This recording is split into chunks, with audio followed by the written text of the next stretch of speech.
Good morning बच्चों।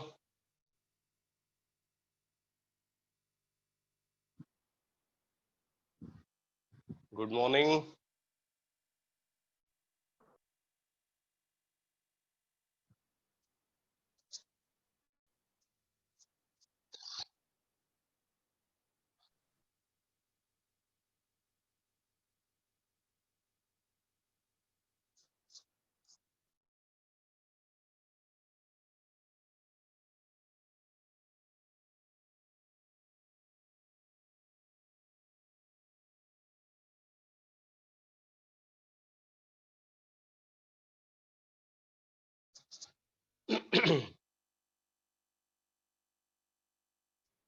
तो बेटा हाइड्रोकार्बन की जो लास्ट क्लास हुई थी उसमें मैं एल्केन का मेथड ऑफ प्रिपरेशन को डिस्कस कर रहा था। और एल्केन के मेथड ऑफ प्रिपरेशन में अब तक मैंने जिन रिएक्शंस के बारे में आपको बताया है, मैं एक बार उन रिएक्शंस को रिकॉल कर देता हूं। फर्स्ट रिएक्शन मैंने डिस्कस किया था hydrogenation of alkene and alkyne. Hydrogenation of alkene and alkyne. Second reaction discuss किया था रिडक्शन ऑफ एल्काइल हैलाइड। ठीक है। उसके बाद थर्ड रिएक्शन मैंने डिस्कस किया है वुड्ज रिएक्शन। फोर्थ रिएक्शन मैंने डिस्कस किया है डी कार्बोक्सिलेशन। फिफ्थ रिएक्शन मैंने डिस्कस किया है Kolbe's electrolytic method. Sixth reaction मैंने डिस्कस किया है कोरे हाउस सिंथेसिस। और सेवेंथ रिएक्शन जो मैंने डिस्कस किया है वो है फ्रैंकलैंड्स रिएक्शन। ठीक है। और फिर उसके बाद जो लास्ट रिएक्शन मैं डिस्कस कर रहा था वो था by reduction of carbonyl compound. ठीक है। Eighth reaction by reduction of carbonyl compound.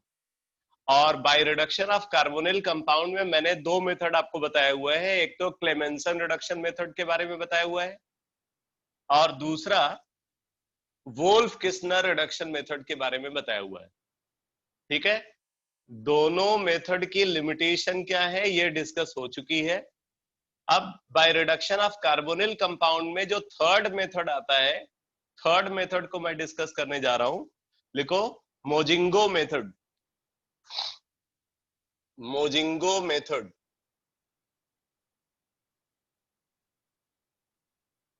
MOZINGO Mozingo method.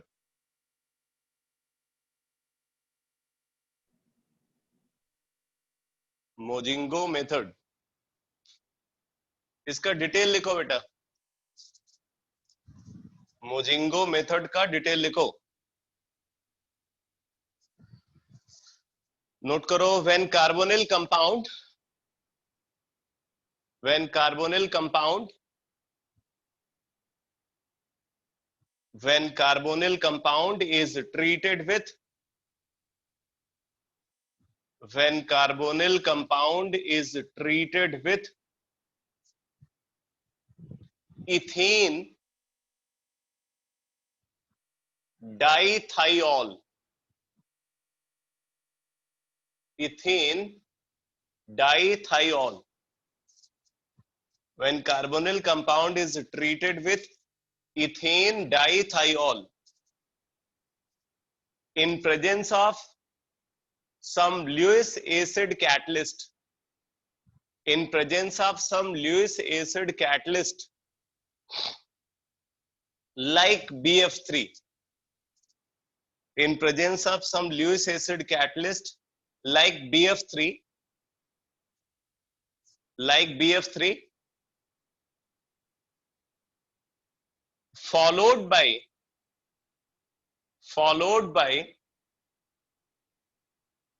heating with ranitidine, followed by heating with ranitidine, followed by heating with ranitidine, alkane is obtained. Alkane is obtained.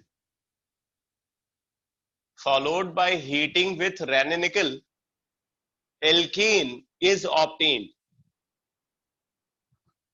तो अब जरा देखो मोजिंगो method में reaction कैसे proceed करती है। बोले हमारे पास एक कार्बोनिल कंपाउंड प्रेजेंट है, एल्डिहाइड या कीटोन। इसको हमने ट्रीट किया विथ इथेन डाइथाइऑल। इथेन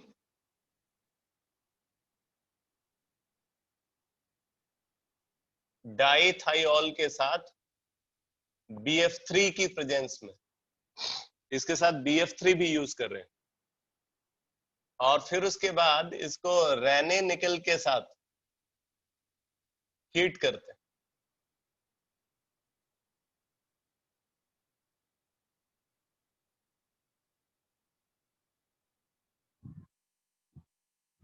एल्केन बन जाता है प्लस H2।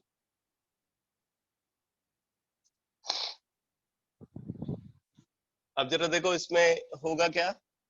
सबसे पहले ये जो कार्बोनिल कंपाउंड हमने कंसीडर किया,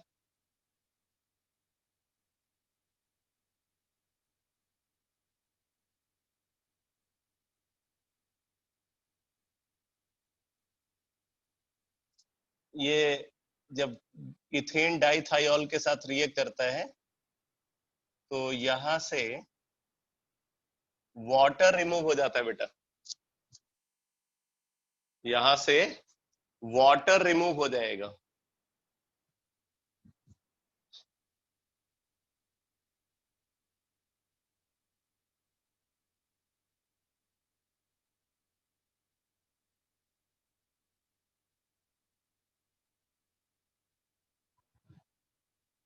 ये इंटरमीडिएट प्रोडक्ट बनेगा, इसको बोलेंगे साइक्लिक थायो एसिटल। साइक्लिक थायो एसिटल बोलते हैं इसको। वाटर रिमूव होकर के साइक्लिक थायो एसिटल का फॉर्मेशन हो जाता है। और फिर उसके बाद क्या होता है, जब हम इसको रेने निकल के साथ हीट करते हैं, रेने निकल के साथ जब हम इसको हीट कर रहे हैं तो क्या होगा, यहाँ पे एक हाइड्रोजन इधर आ जाता है, एक हाइड्रोजन इधर आ जाता है। ऐसे ही इसमें भी एक हाइड्रोजन इस तरफ अटैच हो जाएगा और एक हाइड्रोजन इस तरफ अटैच हो जाएगा। मतलब इथेन डाइथाइऑल रीजनरेट हो जाता है और एल्केन बन जाता है।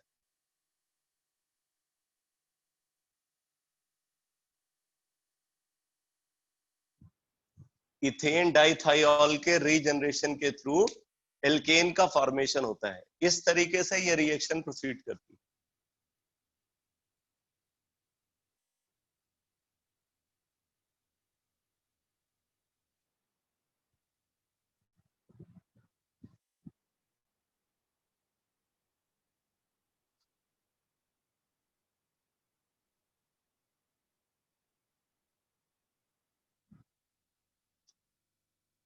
अगर इस मेथड के लिमिटेशन की बात करें तो इस मेथड की लिमिटेशन ये है कि यहाँ पे प्रोडक्ट की यील्ड उतनी अच्छी नहीं मिलती जितनी अच्छी यील्ड क्लेमेंसन रिडक्शन मेथड और वोल्फ किस्नर रिडक्शन मेथड में ऑब्जर्व होती।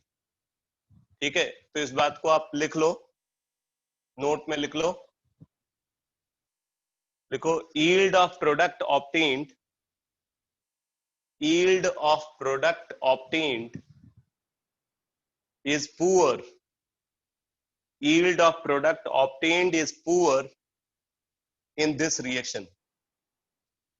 Yield of product obtained is poor in this reaction. ठीक है, तो यही लिमिटेशन है। बाकी ऐसा नहीं है कि जैसे आपने क्लेमेंसन रिडक्शन मेथड में देखा था कि अगर कार्बोनिल फंक्शनल ग्रुप के साथ कोई बेसिक फंक्शनल ग्रुप हो तो आप उस मेथड को यूज नहीं कर सकते। और वोल्फ किस्नर रिडक्शन मेथड में आपने देखा था कि अगर कार्बोनिल फंक्शनल ग्रुप के साथ कोई एसिडिक फंक्शनल ग्रुप प्रेजेंट है तो आप उस मेथड को यूज नहीं कर सकते। तो ऐसी कोई लिमिटेशन मोजिंगो मेथड की नहीं है। बट इसकी जो यील्ड है, ये इसके साथ हम ज्यादा कंप्रोमाइज कर नहीं सकते हैं, क्योंकि यहाँ पे यील्ड बोल रहे हैं प्रोडक्ट की पुअर है। तो पुअर यील्ड जो होना ये अच्छी बात नहीं है। तो इसलिए अगर क्लेमेंसन रिडक्शन मेथड या वोल्फ किस्नर रिडक्शन मेथड में से कोई भी एक अगर एप्लीकेबल है तो पहले हम उनको प्रेफर करेंगे, जब वो मेथड्स एप्लीकेबल नहीं होंगे तभी मोजिंगो मेथड को कंसीडर किया जाएगा। ठीक है, एक बात मैं आपको यहाँ पे और बता दूं कि ये जो पहला स्टेप आप मोजिंगो मेथड का देख रहे हो जिसमें ये साइक्लिक थायोएसिटल का फॉर्मेशन हो रहा है, इस मेथड को यूज करके हम एल्डिहाइड से कीटोन का फॉर्मेशन भी कर सकते हैं। इस मेथड को यूज करके हम एल्डिहाइड से कीटोन का फॉर्मेशन कर सकते हैं। जरा देखना एल्डिहाइड से कीटोन का फॉर्मेशन हम इसके थ्रू कैसे कर सकते हैं। जैसे देखो हमारे पास एक एल्डिहाइड है, ये एल्डिहाइड है, इस एल्डिहाइड को हमने साइक्लिक थायोएसिटल के साथ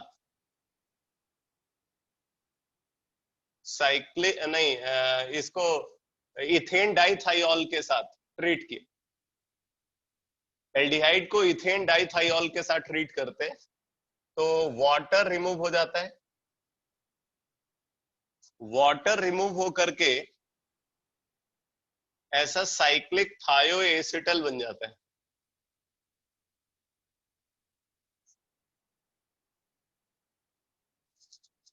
ये साइक्लिक थायोएसिटल बन जाता है बाय रिमूवल ऑफ वाटर। अब देखो, अब हम एक स्ट्रॉन्ग बेस को कंसीडर करते हैं। मान लो हमारे पास सोडामाइड, ठीक है, अगर हमने सोडामाइड को कंसीडर किया तो सोडामाइड यहाँ पे क्या करेगा, अमाइड आयन सोडामाइड से प्रोड्यूस होगा, ये अमाइड आयन इस हाइड्रोजन को रिमूव कर लेता है।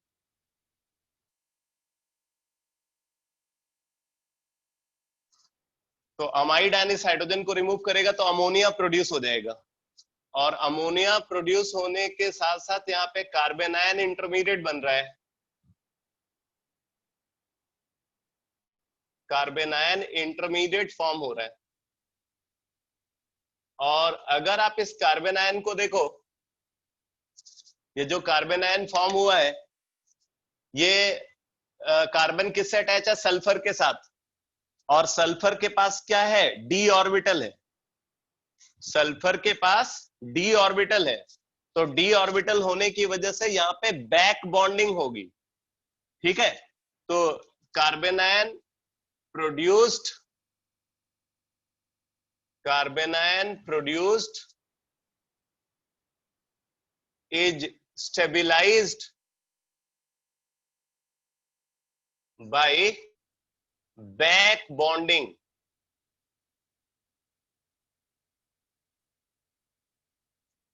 यहां पे जो कार्बन आयन प्रोड्यूस हो रहा है वो बैक बॉन्डिंग के थ्रू स्टेबिलाईज होता है।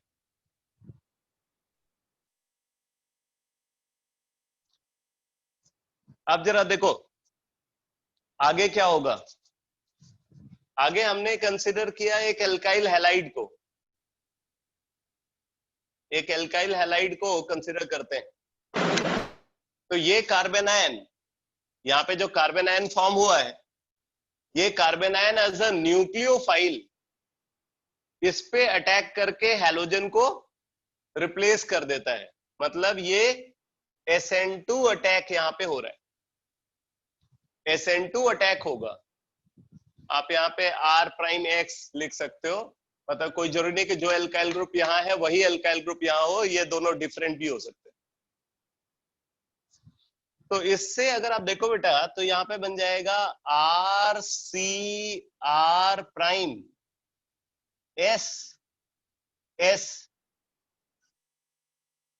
ये साइक्लिक थायोएसिटल बन जाता है। ठीक है, ये साइक्लिक थायोएसिटल का फॉर्मेशन होता है।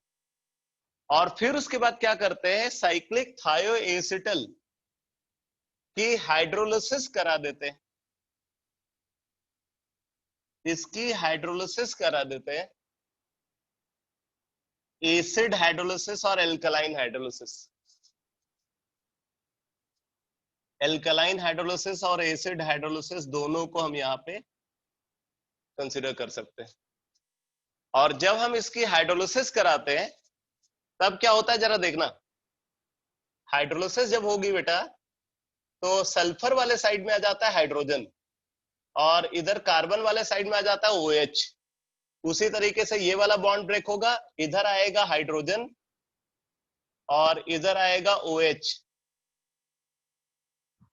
तो इस तरीके से आप देखो तो जो इथेन डाइथाइऑल है,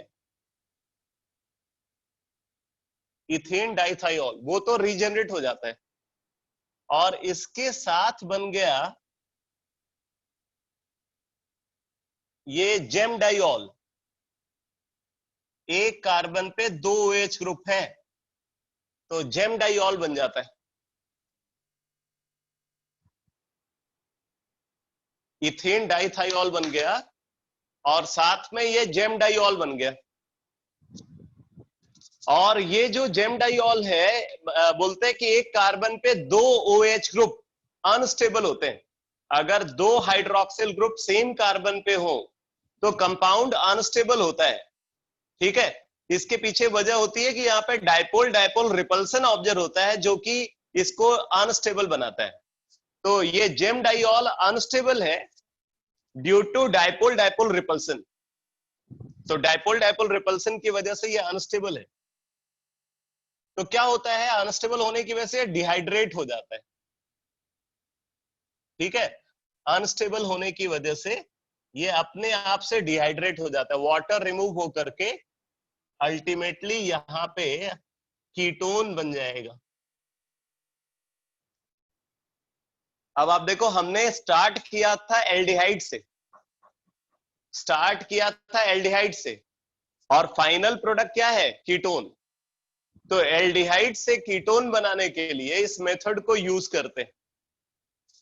मैं आपको बता दूं कि ये एक यूनिक मेथड है एल्डिहाइड से कीटोन के फॉर्मेशन के लिए। तो बताओ बेटा, इसके सारे स्टेप समझ में आ गए या फिर से रिपीट करूं?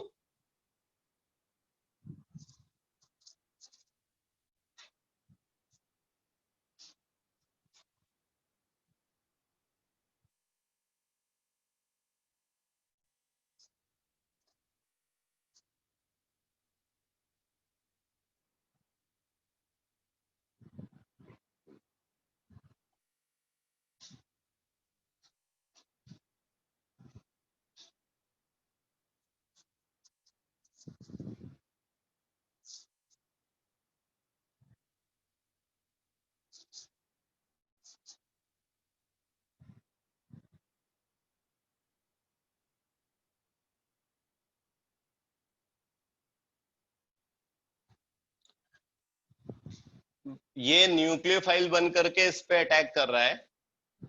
तो अटैक करने की वजह से ये एक और साइक्लिक थायोएसिटल बन गया। ठीक है, इनफैक्ट इसको हम बोलेंगे साइक्लिक थायोएसिटल और इसको बोलेंगे साइक्लिक थायोकीटल। कीटल क्यों? क्योंकि यहाँ पे कार्बन पे आप देखो 2 एल्काइल ग्रुप है, तो यहाँ पे बना था साइक्लिक थायोएसिटल और यहाँ पे क्या बना है, साइक्लिक थायोकीटल। तो जो साइक्लिक थायोकीटल है उसकी हम हाइड्रोलिसिस करा रहे हैं। कैसी हाइड्रोलिसिस? बोलते हैं एसिड हाइड्रोलिसिस भी करा सकते हैं और एल्कलाइन हाइड्रोलिसिस भी करा सकते हैं। ठीक है, एसिड हाइड्रोलिसिस भी पॉसिबल है और एल्कलाइन हाइड्रोलिसिस भी पॉसिबल है। तो हाइड्रोलिसिस के थ्रू क्या हुआ, ये बॉन्ड ब्रेक हो गया, कार्बन सल्फर बॉन्ड ब्रेक हो गया, सल्फर वाले साइड में हाइड्रोजन और कार्बन वाले साइड में OH। यहां भी सल्फर वाले साइड में हाइड्रोजन और कार्बन वाले साइड में OH। तो इससे क्या हुआ, इथेन डाइथाइऑल रीजनरेट हो गया और जेम डाइऑल का फॉर्मेशन हो गया, जेम डाइऑल प्रोड्यूस हुआ। और जेम डाइऑल अनस्टेबल होता है। क्यों अनस्टेबल होता है? क्योंकि यहाँ पे इन OH ग्रुप के बीच में डायपोल डायपोल रिपल्सन ऑब्जर्व होता है। इनके बीच में इंट्रामोलिक्यूलर हाइड्रोजन बॉन्डिंग नहीं हो सकती, बिकॉज इंट्रामोलिक्यूलर हाइड्रोजन बॉन्डिंग के लिए रिंग साइज इंपॉर्टेंट है। 5 या 6 मेंबर्ड रिंग जब फॉर्म होती है तभी इंट्रामोलिक्यूलर हाइड्रोजन बॉन्डिंग हो सकती है। यहाँ पे अगर इंट्रामोलिक्यूलर हाइड्रोजन बॉन्डिंग होगी तो 4 मेंबर्ड रिंग फॉर्म होगी। इस वजह से हाइड्रोजन बॉन्डिंग पॉसिबल नहीं है इनके बीच में। ठीक है, तो OH ग्रुप के बीच में क्या होगा, दोनों ऑक्सीजन पे पार्शियल नेगेटिव चार्ज है, तो दोनों ऑक्सीजन पे पार्शियल नेगेटिव चार्ज है, इसलिए उनके बीच में डायपोल डायपोल रिपल्सन ऑब्जर्व होगा। और डायपोल डायपोल रिपल्सन जो है वो इस मॉलिक्यूल को अनस्टेबल बनाता है। तो gemdiol is unstable because of dipole dipole repulsion. तो क्योंकि ये अनस्टेबल है इसलिए जैसे ही फॉर्म होगा ये तुरंत इसका डिहाइड्रेशन हो जाएगा, तो यहां से हाइड्रोजन और यहां से OH ये रिमूव हो गया और कीटोन का फॉर्मेशन हो गया। ये है पूरा स्टेप। अभी ये क्लियर हो गया बेटा?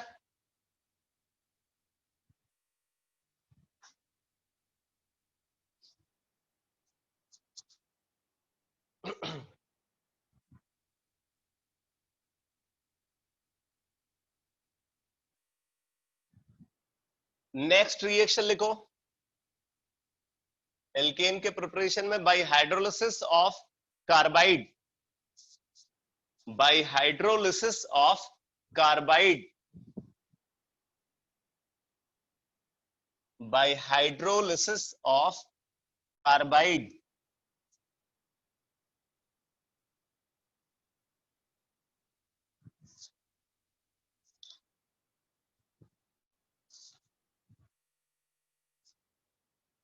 नोट करो, carbides undergo hydrolysis, carbide undergo hydrolysis, carbide undergo hydrolysis to produce methane, carbides undergo hydrolysis to produce methane as well as alkyne, methane as well as alkyne.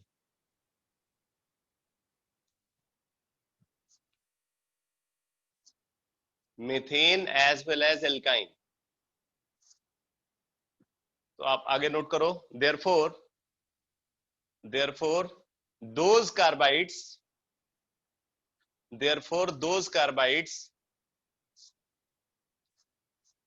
which produces methane after hydrolysis, are called, therefore those carbides which produces methane after hydrolysis,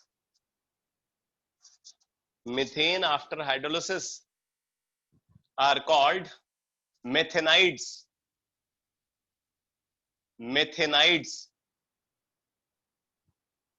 methanides. However those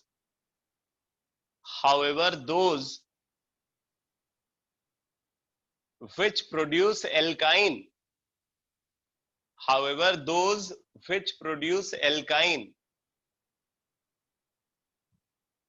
on hydrolysis are called alkynides.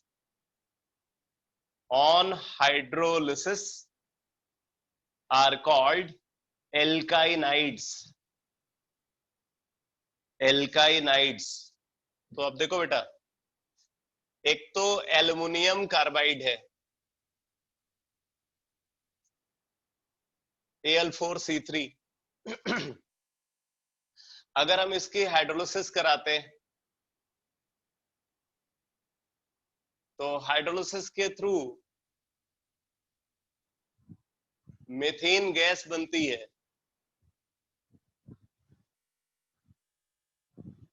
और aluminium hydroxide produce होता है। Methane gas produce होती है और aluminium hydroxide बनता है, तो ये एक मेथेनाइड है। एल्युमिनियम कार्बाइड इज अ मेथेनाइड क्योंकि ये मीथेन बना रहा है। अब देखो ये बना कैसे है, ये बना है एल्युमिनियम 3 पॉजिटिव और C4 नेगेटिव से। ये Al4C3 का फॉर्मेशन कैसे हुआ है, एल्युमिनियम 3 पॉजिटिव और C4 नेगेटिव से इसका फॉर्मेशन हुआ है। तो C4 नेगेटिव का मतलब है कि कार्बन के ऊपर 4 लोन पेयर हैं, कार्बन के ऊपर 4 लोन पेयर हैं। कार्बन आयन जो होता है ये बहुत ही स्ट्रॉन्ग बेस होता है, तो ये वाटर के साथ विगरसली रिएक्ट करता है। तो क्या होगा, ये यहां से H पॉजिटिव लेगा OH नेगेटिव फ्री हो जाएगा। तो इससे अगर आप देखो बेटा तो यहाँ पे बन जाएगा CH3 negative, OH negative free होकर के, फिर ये फर्दर वाटर से रिएक्ट करेगा,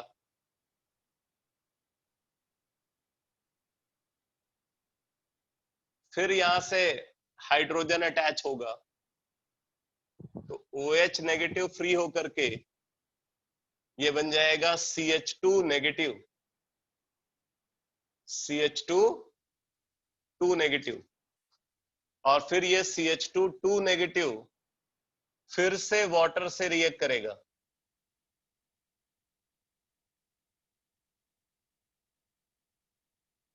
फिर OH नेगेटिव फ्री होगा। अब ये बन जाएगा बेटा CH3 नेगेटिव, CH3 नेगेटिव बन जाएगा, और फिर ये वाटर से हाइड्रोजन रिमूव करेगा, फिर हाइड्रोक्सिल आयन फ्री होगा, और तब जाकर के मीथेन का फॉर्मेशन होता है।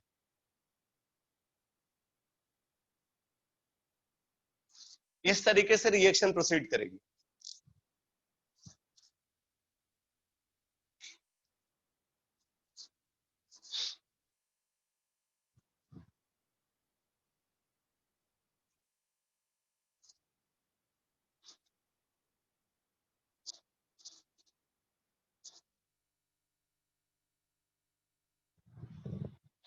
बाकी ये जो OH नेगेटिव फ्री हो रहा है यहाँ पे, वो एल्युमिनियम आयन के साथ कंबाइन करके AlOH थ्राइस का फॉर्मेशन करता है। अब देखो, आपको पता है कि बेरिलियम जो है वो एल्युमिनियम के साथ डायगोनल रिलेशनशिप दिखाता है। तो जैसा बिहेवियर एल्युमिनियम कार्बाइड का है, वैसा ही बिहेवियर बेरिलियम कार्बाइड का भी होगा। बेरिलियम कार्बाइड जब हाइड्रोलिसिस में पार्टिसिपेट करता है तो यहां से भी मीथेन बनता है। बेरिलियम कार्बाइड को अगर हम कंसिडर करें,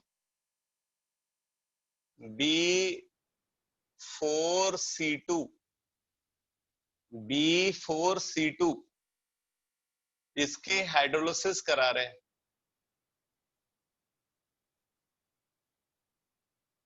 तो हाइड्रोलिसिस कराते हैं बेटा तो दो मीथेन मॉलिक्यूल फॉर्म हो जाते हैं और 4 बेरिलियम हाइड्रोक्साइड प्रोड्यूस होता है।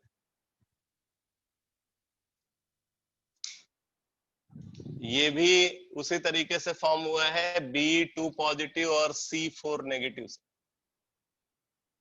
B2 पॉजिटिव और C4 नेगेटिव से ये फॉर्म हुआ है।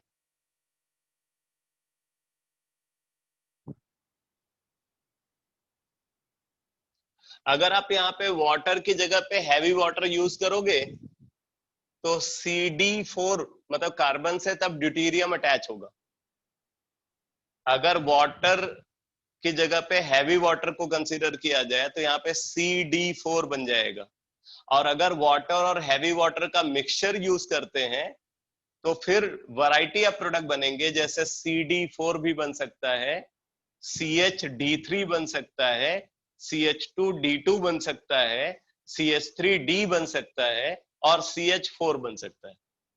अगर वाटर और हैवी वाटर का मिक्सचर यूज करेंगे तो CD4, CHD3, CH2D2 और CH3D एंड CH4 ये फॉर्म हो सकते हैं।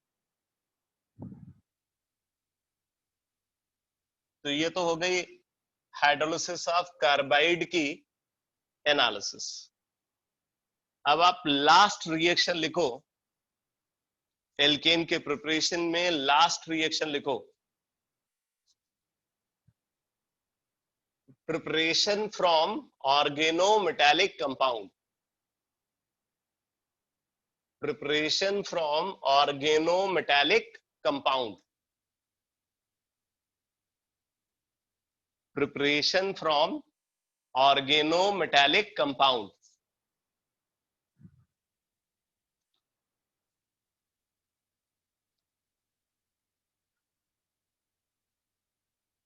इसमें दो टाइप की रिएक्शन ऑब्जर्व होती हैं। नंबर 1, न्यूक्लियोफिलिक सब्स्टिट्यूशन रिएक्शन, तो इस पे लिख लो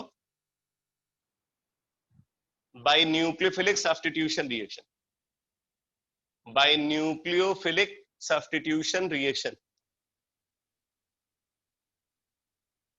बाय न्यूक्लियोफिलिक सब्स्टिट्यूशन रिएक्शन।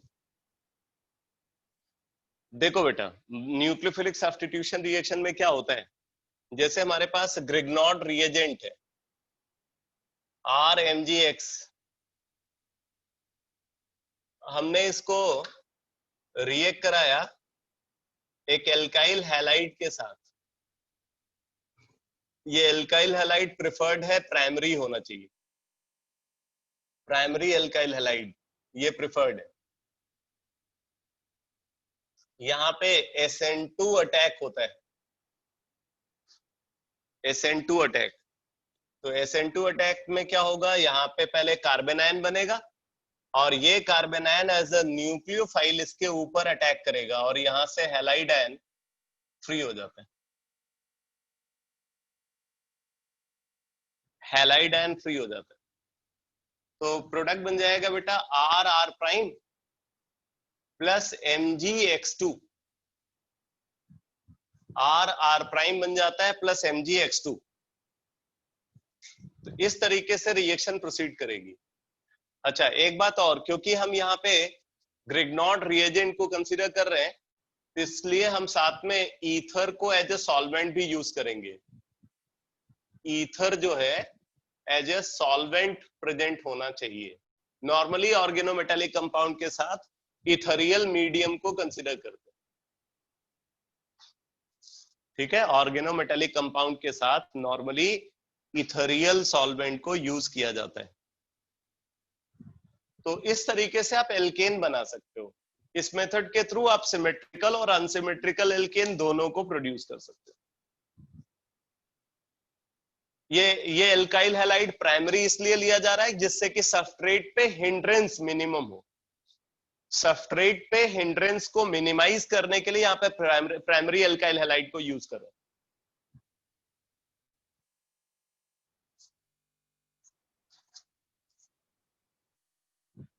तो ये समझ में आ गया बेटा? इस रिएक्शन के रिगार्डिंग सारी इंफॉर्मेशन क्लियर है?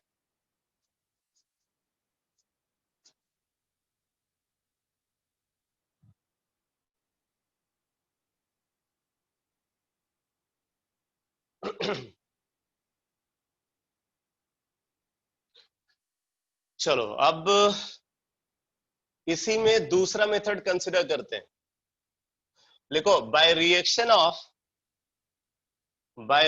Of organometallic compound, by reaction of organometallic compound with another compound having acidic hydrogen, with another compound having acidic hydrogen, by reaction of organometallic compound with another compound having acidic hydrogen,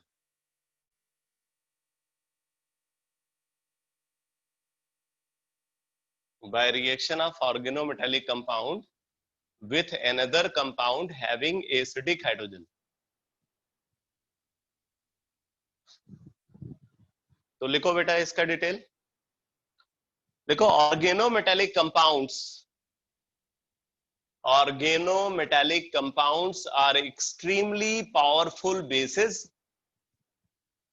Organometallic compounds are extremely powerful bases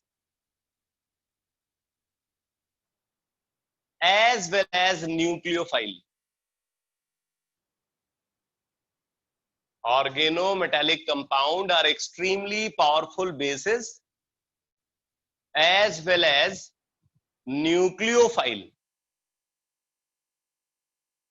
as well as nucleophile।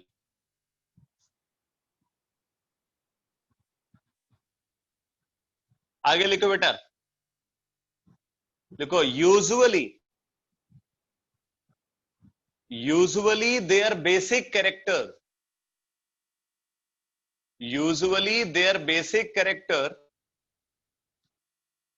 usually their basic character dominates, usually their basic character dominates over their nucleophilic character. Usually their basic character dominates over their nucleophilic character. Usually their basic character dominates over their nucleophilic character. आगे लिखो, and this tendency further increases, and this tendency further increases, and this tendency further increases as the electropositivity of metal, as the electropositivity of metal present in the organometallic compound increases. This tendency further increases as the electropositivity of metal present in organometallic compound increases. Present in organometallic compound increases.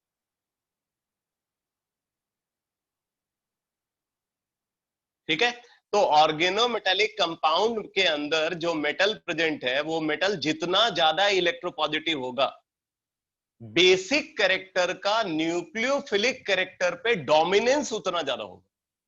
अब देखो बेटा, यहाँ पे ये बात समझना बहुत जरूरी है, क्योंकि कई बार क्या होता है कि एक रिएक्टेंट को हम कंसिडर कर रहे हैं, उस रिएक्टेंट के अंदर एक ऐसा पार्ट होगा जो एसिडिक होगा, तो एक ऐसा पार्ट भी होगा जो इलेक्ट्रोफिलिक होगा। मतलब उसके अंदर एक एसिडिक पार्ट भी होगा और एक इलेक्ट्रोफिलिक पार्ट भी होगा। अब ऑर्गेनोमेटेलिक कंपाउंड को अटैक करना है। अब आप कंफ्यूज हो जाओगे कि आप उसको पहले एज अ बेस अटैक कराना चाहोगे या पहले एज अ न्यूक्लियोफाइल अटैक कराना चाहोगे। तो आपको ये हमेशा समझ करके चलना है कि अगर मेटल की इलेक्ट्रोपॉजिटिविटी ज्यादा है तो बेसिक कैरेक्टर न्यूक्लियोफिलिक कैरेक्टर को डोमिनेट कर रहा होगा। मतलब इसका पहला अटैक एज अ बेस होगा, उसके बाद इसका अटैक न्यूक्लियोफाइल की तरह होगा।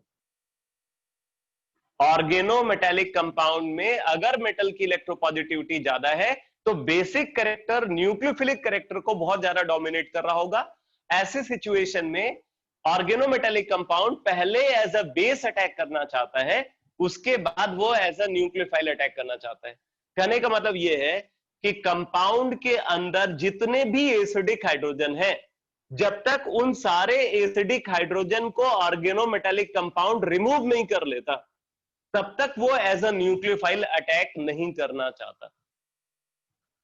और इसी कॉन्सेप्ट को यूज करते हुए, ठीक है, एक मेथड को डिफाइन करते हैं जिसको बोलते हैं Jerewitnoff's method. Jerewitnoff's method, JEREWITNOFF,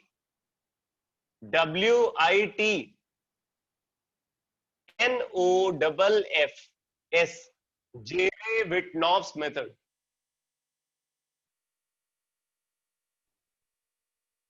Jerewitnoff's method लिखो इसका detail, JEREWITNOFF, Jerewitnoff's method.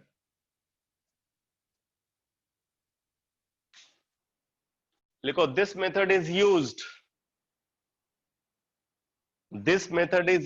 to determine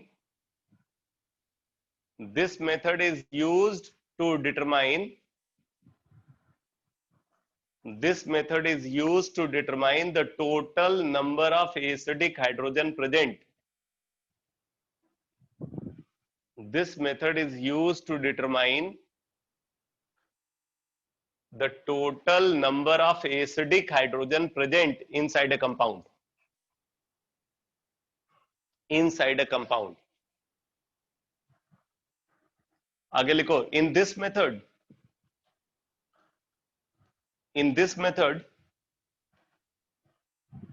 1 mole, in this method 1 mole of given compound In this method 1 mole of given compound is treated with, in this method 1 mole of given compound is treated with excess of methyl magnesium chloride. In this method 1 mole of given compound is treated with excess of methyl magnesium chloride. Bracket में लिख लेना ग्रिग्नॉट reagent. In this method 1 mole of given compound is treated with excess of methyl magnesium chloride.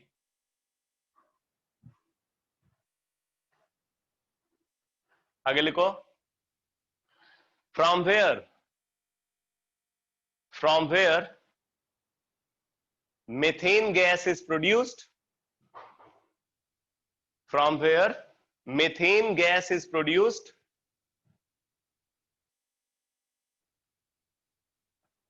आगे लिखो. Number of mole of methane gas produced.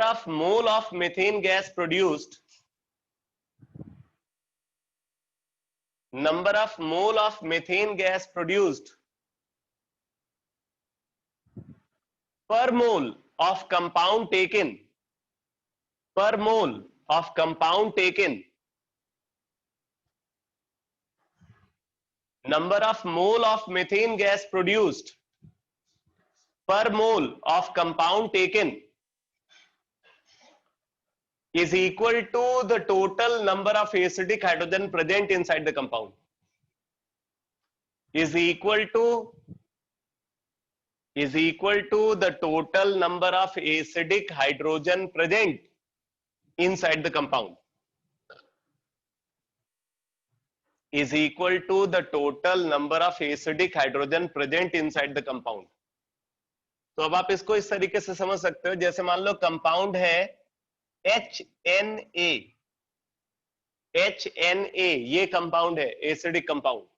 अब इसको हमने methyl magnesium chloride से react कराया. अब ये मिथाइल मैग्नीशियम क्लोराइड को हम एक्सेस में ले रहे हैं. इस कंपाउंड का हमने 1 मोल लिया हुआ. तो क्या होता है यहाँ पे बन जाता है बेटा, देखो N एसिडिक हाइड्रोजन इसके अंदर प्रेजेंट है, तो N मेथेन बन गया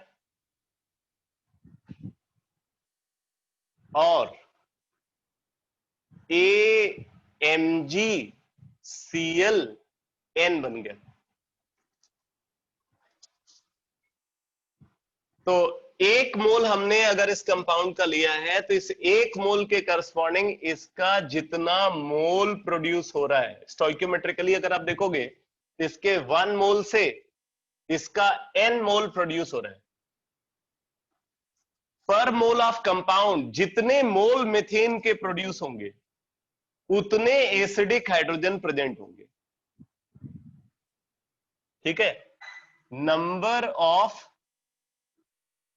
acidic hydrogen is equal to number of mole of methane produced divided by number of mole of compound taken. इसके बेसिस पे आप निकालोगे नंबर ऑफ एसिडिक हाइड्रोजन. इस पे न्यूमेरिकल पूछा जाता है.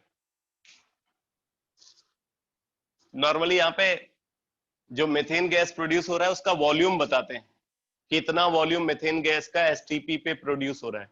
तो वॉल्यूम से मीथेन का मोल निकाल लोगे और मोल पता चल गया तो फिर ये वाला रिजल्ट से नंबर ऑफ एसिडिक हाइड्रोजन आ जाएगा.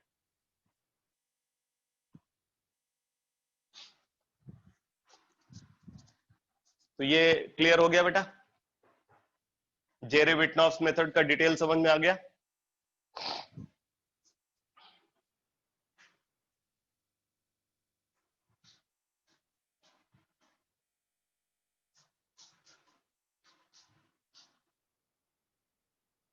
अच्छा, सिर्फ 2 लोगों को समझ में आया?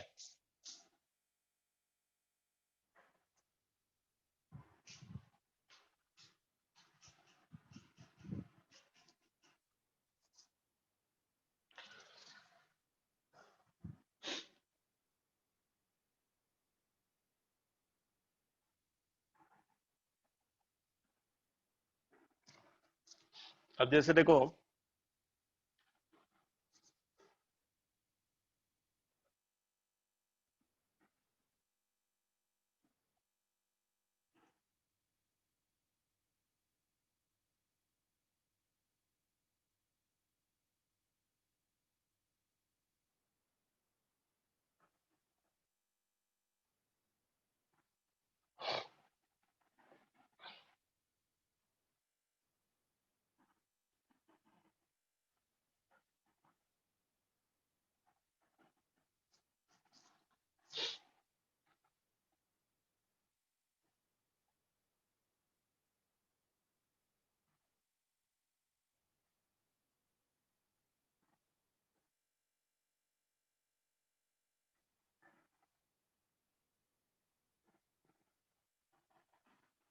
ये कंपाउंड है, इस कंपाउंड को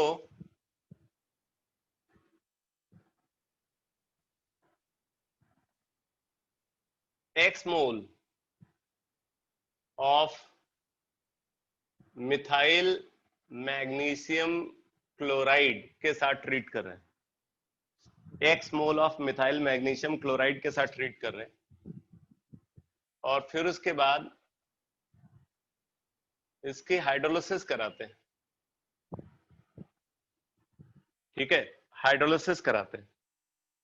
तो हाइड्रोलिसिस के बाद ये प्रोडक्ट बनता है।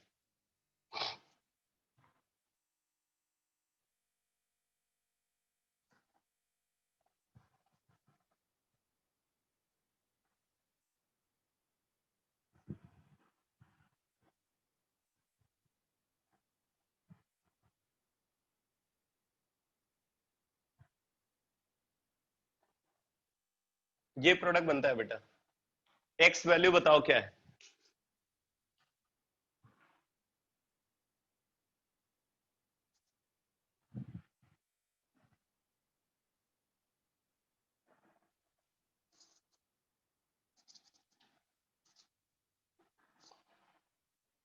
कंपाउंड का हमने 1 मोल लिया हुआ है और उससे एक्स मोल मिथाइल मैग्नीशियम क्लोराइड का रिएक्ट करता है, और फिर उसके बाद हम ये एसिड हाइड्रोलिसिस करा रहे हैं।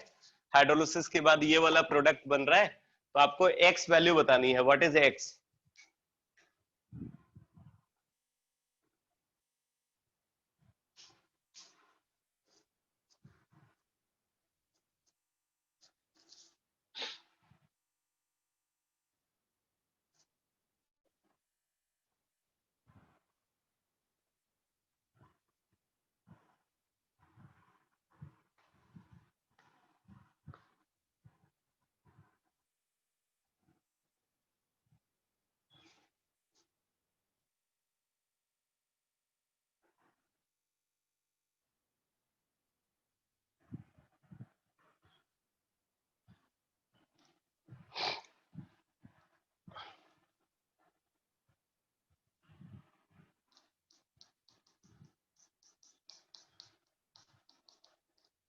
रिएक्टेंट और प्रोडक्ट दोनों आपके सामने हैं, आपको एक्स वैल्यू बतानी।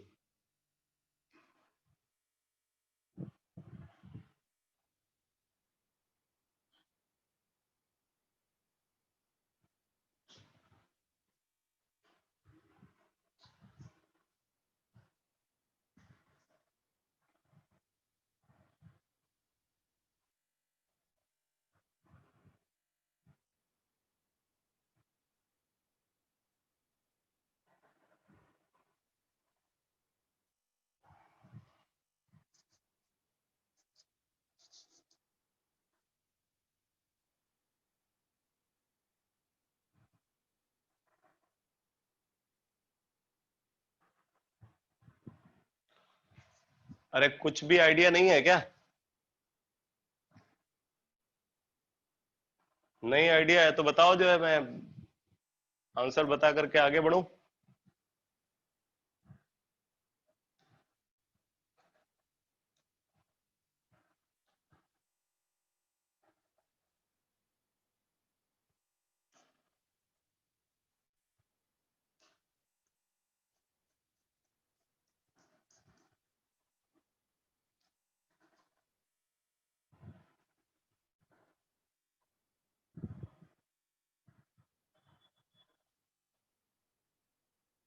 टू। चिराग ने टू बोला है। चलो आप लोग जो है, मैं समझ रहा हूं जो गड़बड़ कर रहे हो। आप क्या देख रहे हो? आप ये देख रहे हो कि भाई यहाँ पे जो OH है वो OH यहाँ भी है, मतलब अनअफेक्टेड है। यहाँ पे C ट्रिपल बॉन्ड CH जो है वो यहाँ भी है, मीन्स ये भी अनअफेक्टेड है। और यहाँ पे जो OH है आप देख रहे हो कि वो यहाँ भी है, मतलब ये भी अनअफेक्टेड है। इसका मतलब कि जो चेंज हुआ है वो चेंज सिर्फ इस पार्ट पे हुआ है,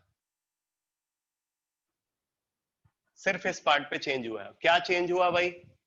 चेंज ये हुआ कि यहाँ पे दो मिथाइल आकर के जुड़ गए और OH, ये कार्बन जो C डबल बॉन्ड O था वो OH में कन्वर्ट हो गया, ये चेंज हुआ है।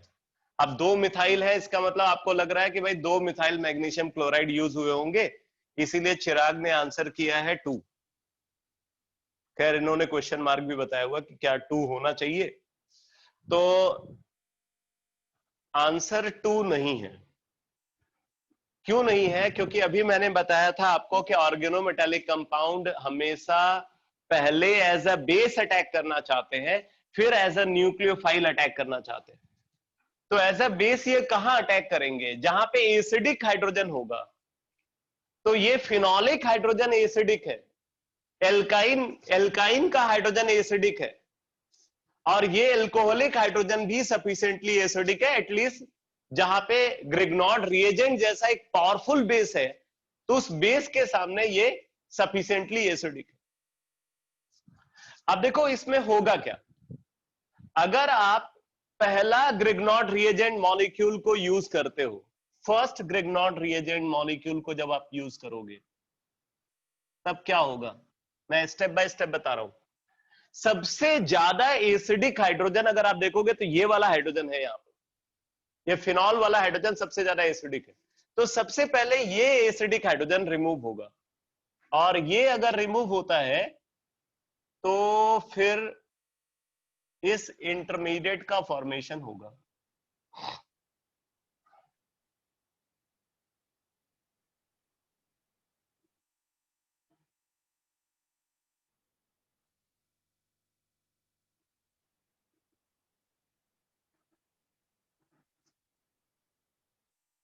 OMgCl ये बन जाएगा बेटा।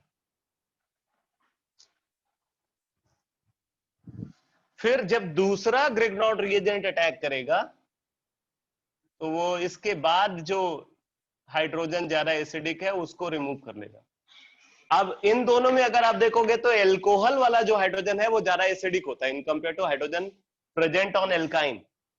बताया था मैंने आपको कि any oxygen is more electronegative than any carbon, any oxygen is more electronegative than any carbon. उस फैक्ट के बेसिस पे अब अगला हाइड्रोजन यहां से रिमूव होगा, तो यहां पे मेथेन गैस रिमूव हुई होगी, यहां भी मेथेन गैस रिमूव होगी।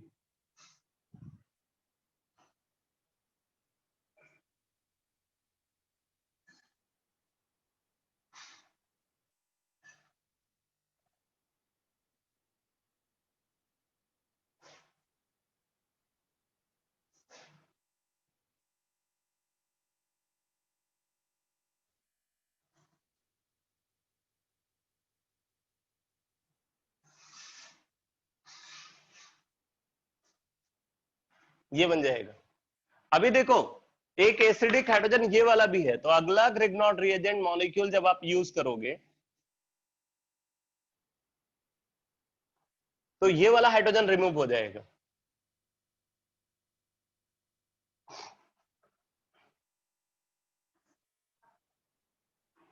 तो ये प्रोडक्ट बनेगा बेटा।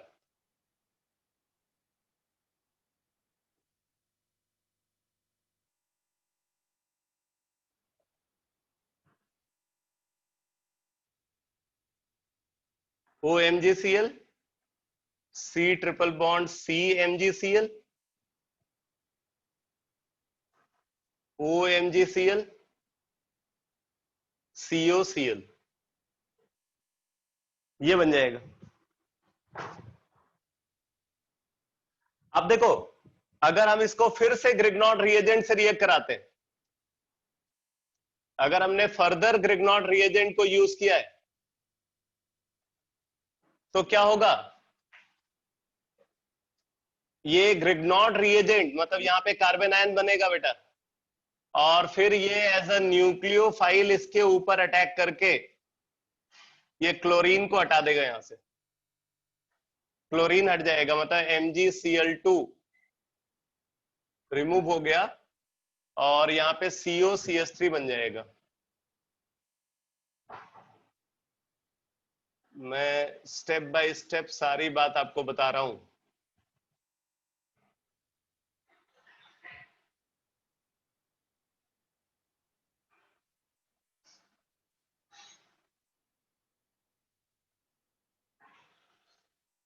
यहाँ पे OMgCl है और इधर अभी बन जाएगा बेटा COCH3, COCH3। और फिर क्या होगा? फिर से इस पे एक ग्रिग्नॉट रिएजेंट अटैक करेगा, लास्ट वाला ग्रिग्नॉट रिएजेंट यहां पे अटैक करेगा, CH3MgCl। और इसके बाद मैं यहीं पे दिखा दे रहा हूं, एसिड हाइड्रोलिसिस भी कराई हमने। अब देखो, जब हम एसिड हाइड्रोलिसिस कराएंगे इस स्टेज पे तो क्या होगा? यहां पे एक हाइड्रोजन आ जाएगा, मतलब MgCl हट गया, OH। यहां भी एक हाइड्रोजन आ जाएगा, OH। यहां पे भी एक हाइड्रोजन आ जाएगा, एल्काइन वापस बन गया। और यहां पे भी एक OH ग्रुप आ जाएगा CH3 के साथ, CH3 एंड OH। तो इस तरीके से अगर आप देखो तो कितने ग्रिग्नॉट रिएजेंट यूज हुए? 1 2 3 4 एंड 5। तो टोटल 5 मोल ग्रिग्नॉट रिएजेंट के यूज होंगे। तो X इज इक्वल टू 5 है answer. X is equal to 5।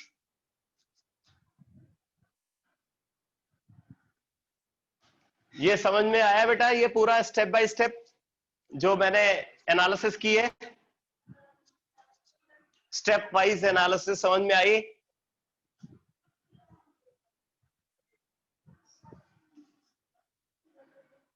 चलो मैं अभी सारे स्टेप रिपीट कर देता हूं।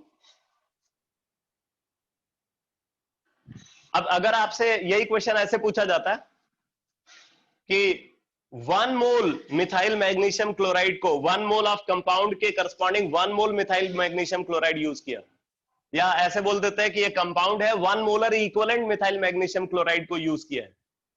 1 मोलर इक्विवेलेंट, 1 मोलर इक्विवेलेंट का मतलब 1 मोल कंपाउंड का अगर है तो 1 मोल मिथाइल मैग्नीशियम क्लोराइड का है।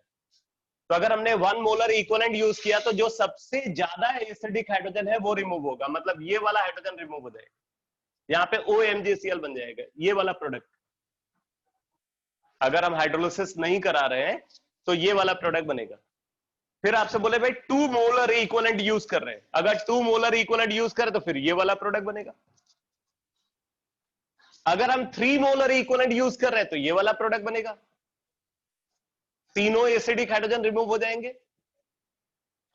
अब जब सारे एसिडिक हाइड्रोजन रिमूव हो गए, उसके बाद जब हम ग्रिग्नॉट रिएजेंट को यूज करेंगे तब वो एज अ न्यूक्लियोफाइल अटैक करना शुरू करेगा।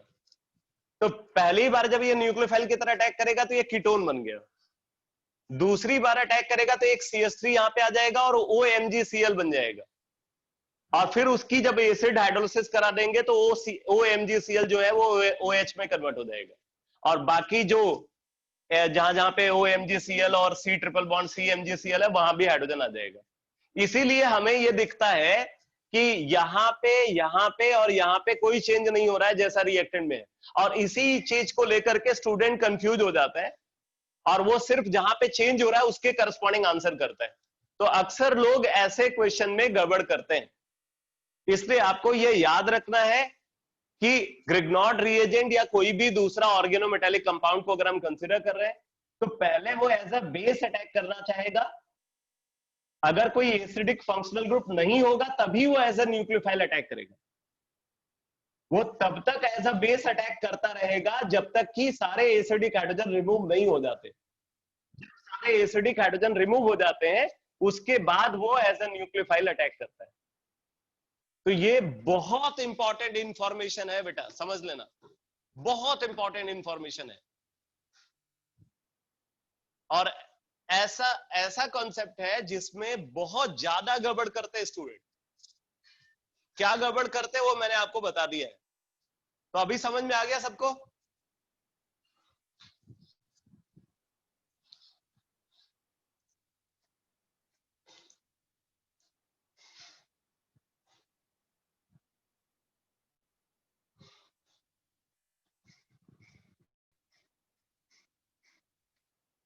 अरे हाइड्रोलिसिस में क्या रिपीट करना बेटा, देखो यहाँ पे OMgCl है, मतलब O negative MgCl positive, water से ये O नेगेटिव हाइड्रोजन ले लेगा और MgCl अलग हो जाएगा, यहाँ पे OH आ गया, ऐसे ही यहाँ पे OH आ जाएगा, OMgCl यहाँ भी है, और यहाँ पे C ट्रिपल बॉन्ड CMgCl है, मतलब एक तरीके से C नेगेटिव MgCl पॉजिटिव, ये भी वाटर से हाइड्रोजन लेकर के C ट्रिपल बॉन्ड CH बन जाएगा।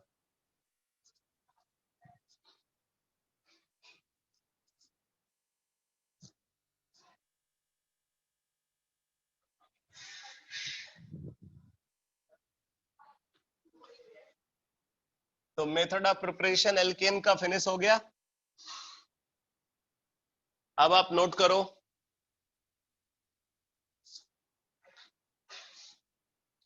Physical properties of alkane, physical properties of alkane.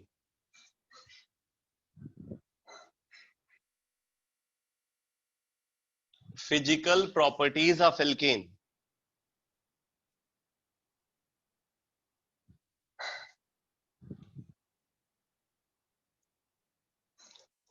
तो इसमें फर्स्ट पॉइंट लिखो,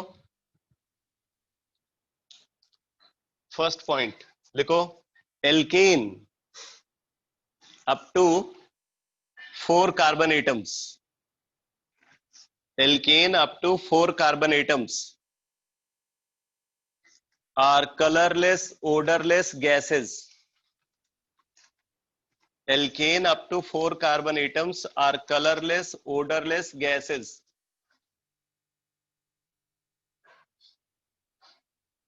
Alkane up to 4 carbon atoms are colorless, odorless gases. यहाँ पे एक बात और समझ लेना बेटा, 5 कार्बन के एल्केन में नियोपेंटेन और आइसोपेंटेन ये भी गैसेस फॉर्म में मिलते हैं, इस बात को लिख लो, नियोपेंटेन एंड आइसोपेंटेन,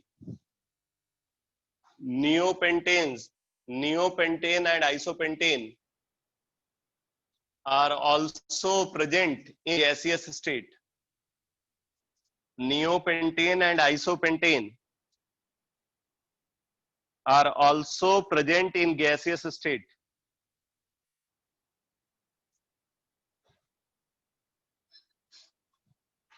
ठीक है, अगला पॉइंट लिखो, लिखो alkane from 5 carbon to, alkane from 5 carbon to 17 carbon, alkane from 5 carbon to 17 carbon are colorless, odorless liquids. Alkane from 5 carbon to 17 carbon are colorless, odorless liquids. Colorless, odorless liquids.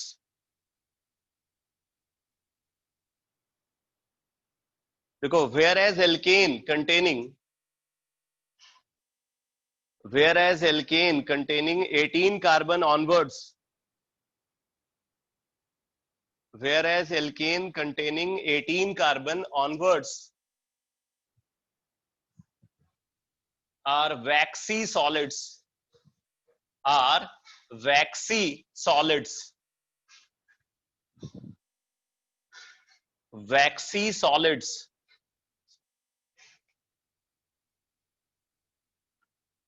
आप देखो ये ज्यादातर जो alkanes हैं ये different type के fuel के form में यूज होते हैं। अब जैसे एलपीजी है, एलपीजी का मेजर कंपोनेंट ब्यूटीन है, नॉर्मल ब्यूटीन, तो वो एक गैसेस फॉर्म में मिलेगा, तो इसीलिए ये इसको बोला जाता है लिक्विफाइड पेट्रोलियम गैस। कंप्रेस करके उसको सिलेंडर के अंदर स्टोर करते हैं। तो अगर हम एलपीजी को कंसिडर करें तो एलपीजी ब्यूटेन से बना है। वैसे तो ब्यूटेन की कोई स्मेल नहीं होनी चाहिए, बट एलपीजी की अपनी स्मेल होती है। तो एलपीजी की स्मेल उसके अंदर प्रेजेंट एडिटिव मरकैप्टन की वजह से होती है। एलपीजी के अंदर मरकैप्टन को यूज किया जाता है, थायोल। थायोल एक अनप्लीजेंट स्मेलिंग कंपाउंड है, तो उसके प्रेजेंस की वजह से एलपीजी को वो अनप्लीजेंट स्मेल मिलती है। इसी तरीके से पेट्रोल को अगर कंसीडर करें तो पेट्रोल जो है, पेट्रोल को अगर आप देखो तो पेट्रोल ऐसा नहीं कि कलरलेस होता है। पेट्रोल का अपना कुछ कलर आपको दिखेगा और पेट्रोल का कुछ ओडर भी होता है। ठीक है, पेट्रोल का ओडर अलग होता है, डीजल का ओडर अलग होता है और केरोसिन ऑयल का ओडर अलग होता है। तो उनके ओडर से पता चलता है कि वो पेट्रोल है या डीजल है या केरोसिन ऑयल। तो ऑब्वियसली पेट्रोल को जो कलर मिल रहा है वो कलर उसके अंदर कलर्ड डाइज ऐड की जाती है, तो उन कलर्ड डाइज की वजह से पेट्रोल को वो कलर मिलता है और उसका ओडर भी उसके अंदर प्रेजेंट एडिटिव की वजह से होता है। सिमिलर सिचुएशन डीजल के लिए है। डीजल का अपना कलर अलग होता है, ओडर अलग होता है, तो उसका भी कलर और ओडर उसके अंदर प्रेजेंट एडिटिव की वजह से होता है। बिकॉज हाइड्रोकार्बन हमेशा कलरलेस कंपाउंड्स होते हैं और ओडरलेस कंपाउंड होते हैं। जो सैचुरेटेड हाइड्रोकार्बन्स है वो कलरलेस ओडरलेस कंपाउंड्स है। ठीक है, तो इसका मतलब है कि ये जो लिक्विफाइड पेट्रोलियम गैस है या पेट्रोल है या डीजल है या केरोसिन ऑयल है, उसमें है तो हाइड्रोकार्बन, लेकिन हाइड्रोकार्बन के साथ कुछ एडिटिव्स ऐड किए जाते हैं जो उसको कैरेक्टरिस्टिक कलर प्रोवाइड करते हैं और उसको कैरेक्टरिस्टिक ओडर प्रोवाइड करते हैं। ठीक है, सेकंड पॉइंट लिखो, सेकंड पॉइंट लिखो बेटा। Density of alkene increases with increase in molecular mass. Density of alkane increases with increase in molecular mass. With increase in molecular mass. आगे लिखो, the highest density of alkane, the highest density of alkane, the highest density of alkane is 0.8 gram per milliliter. 0.8 gram per milliliter. आगे लिखो, due to this fact, due to this fact, all alkanes are lighter than water. Due to this fact, all alkanes are lighter than water. And therefore they float at the surface of water. And therefore they float at the surface of water.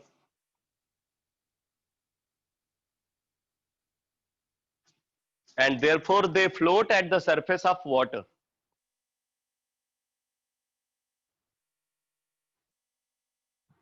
तो ये तो इनकी density के regarding fact है कि बोल रहा है कि जैसे जैसे इनका मॉलिक्यूलर मास बढ़ता है इनकी डेंसिटी भी बढ़ती है। लोअर मेंबर्स में डेंसिटी में इंक्रीमेंट ज्यादा होता है, जैसे जैसे हम आगे बढ़ते जाते हैं डेंसिटी का इंक्रीमेंट कम होता जाता है और धीरे धीरे करके जो है डेंसिटी एक कांस्टेंट वैल्यू को अचीव कर लेती है। तो वो मैक्सिमम वैल्यू, जो कांस्टेंट मैक्सिमम वैल्यू है वो 0.8 ग्राम पर मिलीलीटर है। कोई भी एल्केन की डेंसिटी इससे ज्यादा नहीं होती और ये डेंसिटी अगर आप देखो तो वाटर की डेंसिटी से कम है। तो वाटर की डेंसिटी से कम होने की वजह से सारे एल्केन वाटर सरफेस पे फ्लोट करते हैं। तीसरा पॉइंट लिखो बेटा, थर्ड पॉइंट लिखो, alkanes being non polar, alkanes being non polar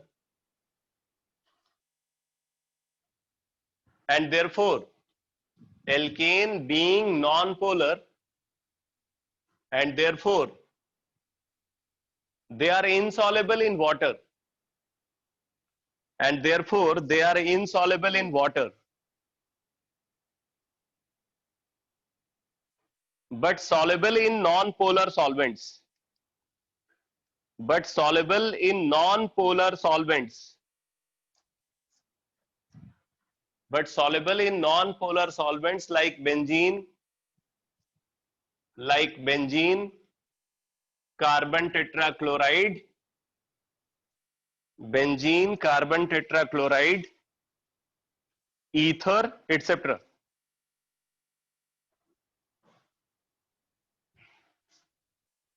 आगे लिखो बेटा, the solubility of alkane, the solubility of alkane decreases, the solubility of alkane decreases with increase in molecular weight. Solubility of alkane decreases with increase in molecular weight.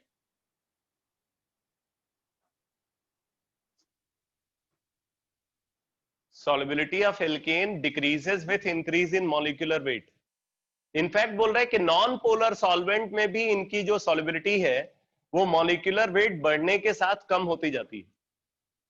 ठीक है, एक बात और important है कि जो लिक्विड एल्केन्स है, liquid alkanes अपने आप में अच्छे सॉल्वेंट होते हैं, तो इसको आप नोट में लिख लो, liquid alkanes are themselves, liquid alkanes are themselves good non polar solvents,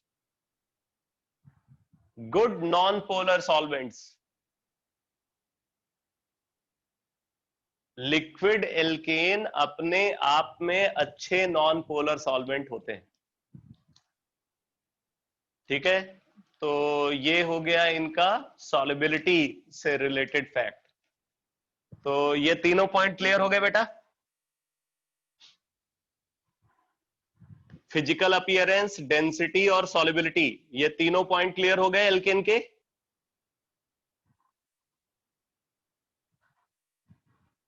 ठीक है, अब इसके बाद आप फोर्थ पॉइंट लिखो, फोर्थ पॉइंट लिखो, boiling point of alkene increases,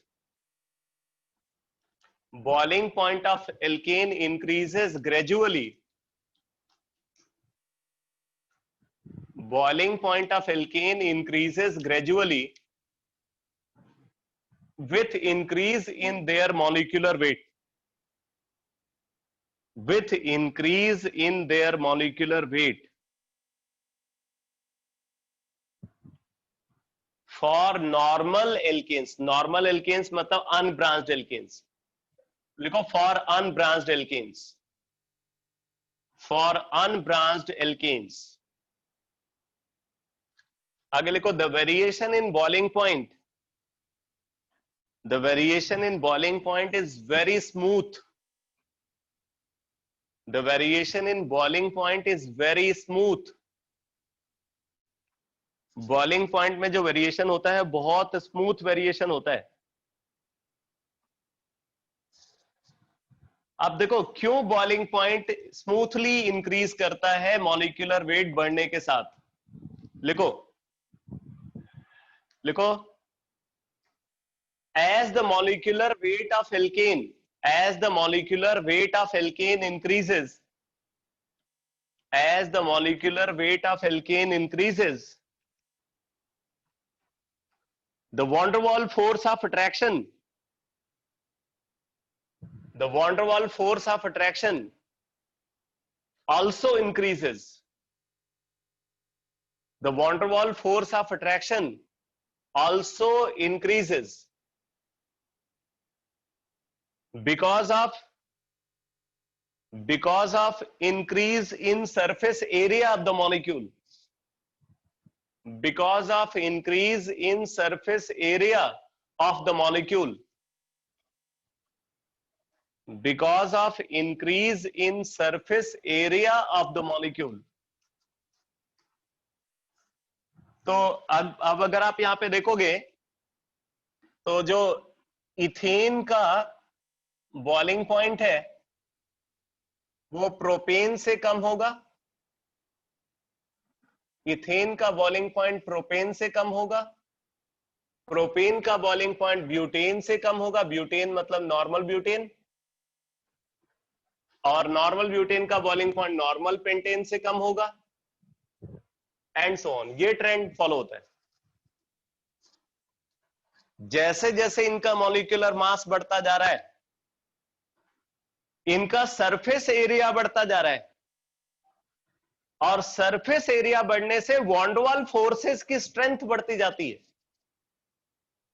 वॉन्डरवाल forces और स्ट्रांग होते जाते हैं, और वॉन्डरवाल फोर्सेस की स्ट्रेंथ अगर बढ़ेगी तो बॉइलिंग पॉइंट बढ़ेगा। तो अगर हम एक कर्व ड्रॉ करें, अगर हम यहां पे कर्व ड्रॉ करें between boiling point and number of carbon in alkane के बीच में, number of carbon in normal alkane के बीच में, boiling point and number of carbon in normal alkane, या मॉलिक्यूलर मास भी बोल सकते हो, तो ऐसा कर्व ऑब्जर्व होता है बेटा, ऐसा कर्व ऑब्जर्व होता है। तो अब इस कर्व को अगर आप देखो तो क्या है, पहले कर्व की स्टीपनेस ज्यादा है, धीरे धीरे धीरे धीरे करके क्या है, कर्व की स्टीपनेस कम होती जाती है, और आगे चल करके ये कांस्टेंट वैल्यू को एक्वायर कर लेता है। यानी कि लोअर मेंबर्स में अगर आप देखोगे बॉइलिंग पॉइंट का डिफरेंस ज्यादा होगा, सक्सेसिव एल्केन के बॉइलिंग पॉइंट में डिफरेंस ज्यादा होगा, और आगे जाओगे बॉइलिंग पॉइंट का डिफरेंस और कम हो जाएगा, और कम हो जाएगा, धीरे धीरे धीरे धीरे करके ये कम होते होते ये कांस्टेंट हो जाता है। तो ऐसा ट्रेंड फॉलो होता है। मतलब इथेन और प्रोपेन में जितना बॉइलिंग पॉइंट डिफरेंस होगा उससे कम बॉइलिंग पॉइंट डिफरेंस प्रोपेन और ब्यूटेन में होगा, और उससे कम बॉइलिंग पॉइंट डिफरेंस ब्यूटेन और पेंटेन में होगा, उससे कम पेंटेन और हेक्सेन में होगा। तो दो सक्सेसिव होमोलॉग्स, ठीक है, दो सक्सेसिव होमोलॉग्स का जो बॉइलिंग पॉइंट डिफरेंस है वो मॉलिक्यूलर मास बढ़ने के साथ डिक्रीज करता है। अब एक बात और इंपॉर्टेंट है कि अगर हम आइसोमेरिक एल्केन्स को कंसीडर करें, लिखो among isomeric alkanes, among isomeric alkanes, as the branching increases, among isomeric alkanes, as the branching increases, among isomeric alkanes, as the branching increases, their surface area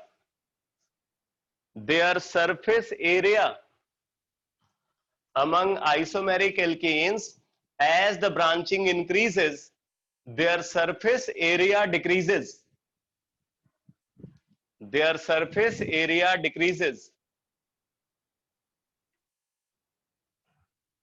which results in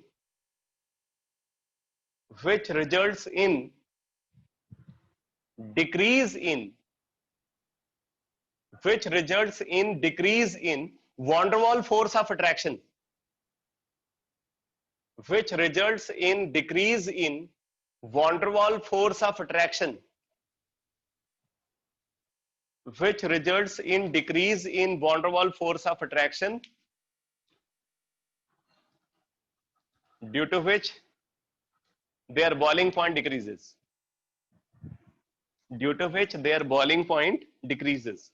तो देखो बेटा, अगर हमारे पास normal pentane है, isopentane है और neopentane है, सबसे कम सरफेस एरिया यहां पे है, सबसे weak van der Waals forces इसके अंदर है, सबसे ज्यादा सरफेस एरिया यहां पे है, सबसे strong van der Waals forces इसके अंदर ऑब्जर्व होंगे। इसका मतलब बॉइलिंग पॉइंट का ऑर्डर को अगर आप देखोगे तो ये इनके बॉइलिंग पॉइंट का ऑर्डर होगा, ये ऑर्डर ऑफ बॉइलिंग पॉइंट है। Normal pentane is greater than isopentane is greater than neopentane, normal pentane is greater than isopentane is greater than neopentane, ये बॉइलिंग पॉइंट का ऑर्डर ऑब्जर्व होता है। तो isomeric alkanes में क्या है ट्रेंड, जैसे जैसे ब्रांचिंग इंक्रीज करती है, ठीक है, आइसोमेरिक एल्केन्स में जैसे जैसे ब्रांचिंग इंक्रीज करती है सरफेस एरिया डिक्रीज करता है, सरफेस एरिया डिक्रीज करने से वॉन डेर वाल्स फोर्सेस की स्ट्रेंथ कम होती जाती है, और वॉन डेर वाल्स फोर्सेस की स्ट्रेंथ डिक्रीज करने की वजह से बॉइलिंग पॉइंट डिक्रीज करता है।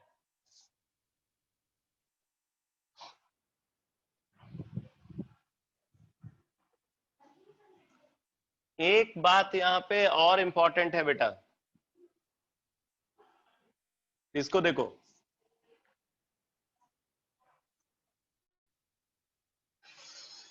जैसे हमारे पास ये कंपाउंड है 3-इथाइल हेक्सेन, और हमारे पास ये कंपाउंड है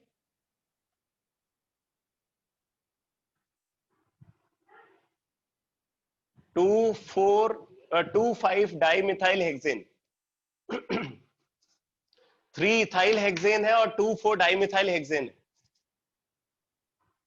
किसका सरफेस एरिया ज्यादा होना चाहिए, इन दोनों में सरफेस एरिया किसका ज्यादा होना चाहिए?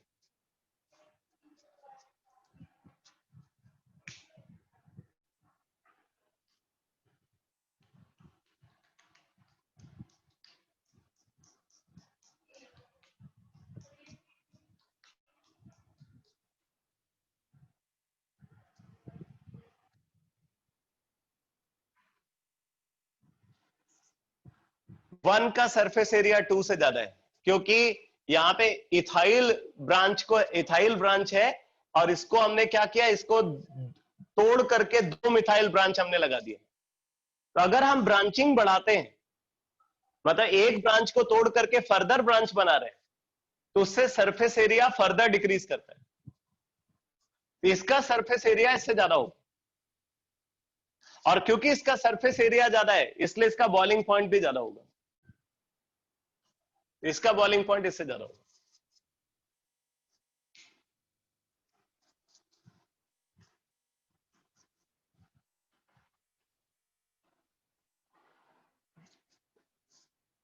नेक्स्ट पॉइंट लिखो, लिखो melting point of alkene, melting point of alkane do not follow regular trend, melting point of alkane do not follow regular trend, melting point of alkane do not follow regular trend। आगे लिखो alkenes with even number of carbon atoms, alkenes with even number of carbon atoms, alkenes with even number of carbon atoms have higher melting point, have higher melting point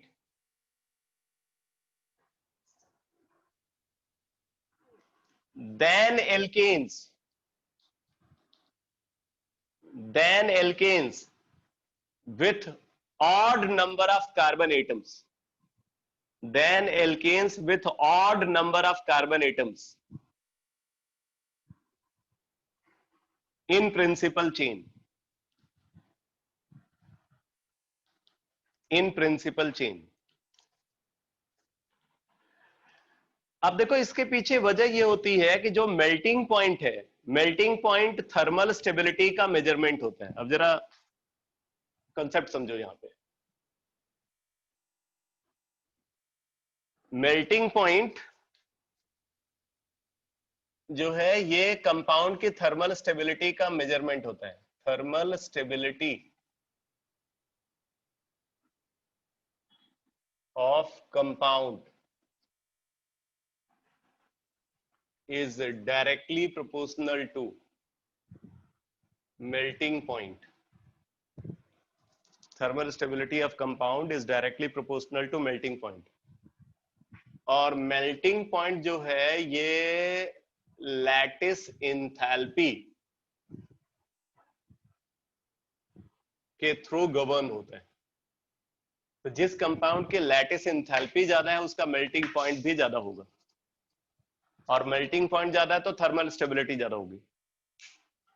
अब देखो ये जो lattice enthalpy है ये depend करती है बेटा packing fraction पे.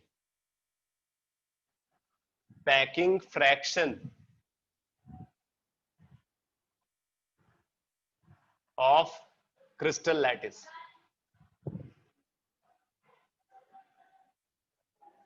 इस पे डिपेंड करता है. अगर क्रिस्टल लैटिस का पैकिंग फ्रैक्शन बढ़ता है तो लैटिस इंथैल्पी बढ़ेगी. लैटिस इंथैल्पी बढ़ेगी तो मेल्टिंग पॉइंट बढ़ेगा. मेल्टिंग पॉइंट बढ़ेगा तो थर्मल स्टेबिलिटी कंपाउंड की ज्यादा होगी.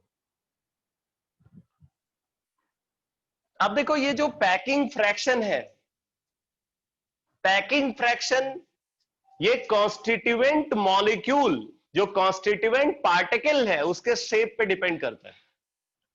ठीक है. अगर जिस कॉन्स्टिट्यूएंट पार्टिकल से आप वो लैटिस बना रहे हो उसको आप अलग अलग लैटिस पॉइंट पे रख करके पूरा क्रिस्टल लैटिस का फॉर्मेशन कर रहे हो, अगर वो पार्टिकल ही अनसिमेट्रिकल होगा तो आप कितनी भी कोशिश कर लो अच्छी पैकिंग नहीं हो सकती. अगर आप अच्छा पैकिंग फ्रैक्शन चाहते हो तो पैकिंग फ्रैक्शन बेटर होने के लिए कॉन्स्टिट्यूएंट पार्टिकल का सिमेट्रिकल होना जरूरी है. अगर कॉन्स्टिट्यूएंट पार्टिकल सिमेट्रिकल होगा तो पैकिंग फ्रैक्शन ज्यादा होगा. पैकिंग फ्रैक्शन ज्यादा होगा तो लैटिस एंथैल्पी ज्यादा होगी. इसका मतलब हम ये बोल सकते हैं कि packing fraction of crystal lattice is directly proportional to molecular symmetry. Molecular symmetry.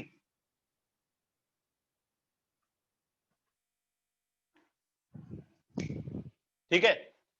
तो मेल्टिंग पॉइंट की बात करें, इसका मतलब ये चीज क्लियर हो गई कि मेल्टिंग पॉइंट किस पे डिपेंड कर रहा है, मॉलिक्यूलर सिमेट्री पे डिपेंड कर रहा है. तो therefore melting point is directly proportional to molecular symmetry. ये बहुत इंपॉर्टेंट फैक्टर हो जाता है मेल्टिंग पॉइंट के लिए. और ये फैक्टर जो आप देख रहे हो इसका कोई रोल नहीं रहता है बॉइलिंग पॉइंट के डिटर्मिनेशन में. मेल्टिंग पॉइंट के डिटर्मिनेशन में ये सिग्निफिकेंट फैक्टर है, बट बॉइलिंग पॉइंट के डिटर्मिनेशन में इस फैक्टर का कोई रोल नहीं है. तो melting point is directly proportional to molecular symmetry. और साथ के साथ मेल्टिंग पॉइंट एक फैक्टर और फैक्टर है, उस पर डिपेंड करता है strength of inter particle forces. Strength of inter particle forces. अब देखो ये जो strength of inter particle forces है इन पे तो बॉइलिंग पॉइंट भी डिपेंड करता है. बॉइलिंग पॉइंट की dependency strength of inter particle forces पे भी होती है, strength of inter particle forces पे होती है. मेल्टिंग पॉइंट की डिपेंडेंसी इसके साथ साथ मॉलिक्यूलर सिमेट्री पे भी होती है, और मॉलिक्यूलर सिमेट्री मोर डोमिनेटिंग फैक्टर है. आप जरा आगे देखो, अगर हम एल्केन को कंसीडर करें तो जैसे प्रोपेन है, फिर ब्यूटेन है, फिर पेंटेन है, फिर हेक्सेन है.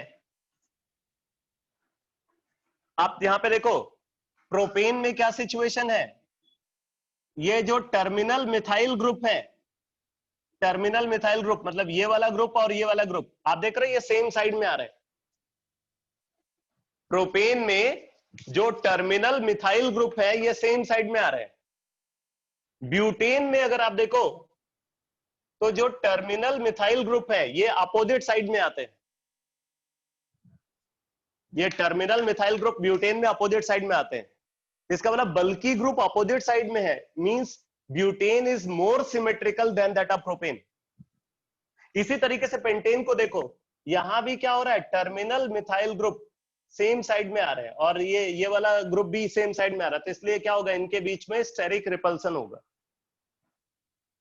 मॉलिक्यूलर सिमेट्री यहां नहीं है, इसमें मॉलिक्यूलर सिमेट्री है because terminal methyl group opposite side में आ रहे हैं। इससे कंक्लूजन ये ड्रॉ होता है कि जो इवन नंबर ऑफ कार्बन वाले एल्केन होते हैं वो ज्यादा सिमेट्रिकल होते हैं in compare to alkane containing odd number of carbon. ठीक, अब एक बात और समझो बेटा, अगर आप प्रोपेन से ब्यूटेन की तरफ जा रहे हो तो एक तो मॉलिक्यूलर सिमेट्री बढ़ रही है, दूसरा वॉन्डरवाल फोर्सेस की स्ट्रेंथ बढ़ रही है। मतलब पहला फैक्टर भी फेवर में जा रहा है, दूसरा फैक्टर भी फेवर में जा रहा है जब आप प्रोपेन से ब्यूटेन की तरफ जा रहे हो। अब जरा देखो, जब आप ब्यूटेन से पेंटेन की तरफ जाओगे तो मॉलिक्यूलर सिमेट्री कम हो गई, तो ये वाला फैक्टर तो अपोज में आ गया, बट वॉन्डरवाल फोर्सेस की स्ट्रेंथ बढ़ गई तो ये फेवर में आए। तो इसलिए क्या होता है कि जब प्रोपेन से ब्यूटेन की तरफ आप जाओगे, क्योंकि दोनों फैक्टर फेवर में है, इसलिए मेल्टिंग पॉइंट में बहुत ज्यादा इंक्रीमेंट होगा।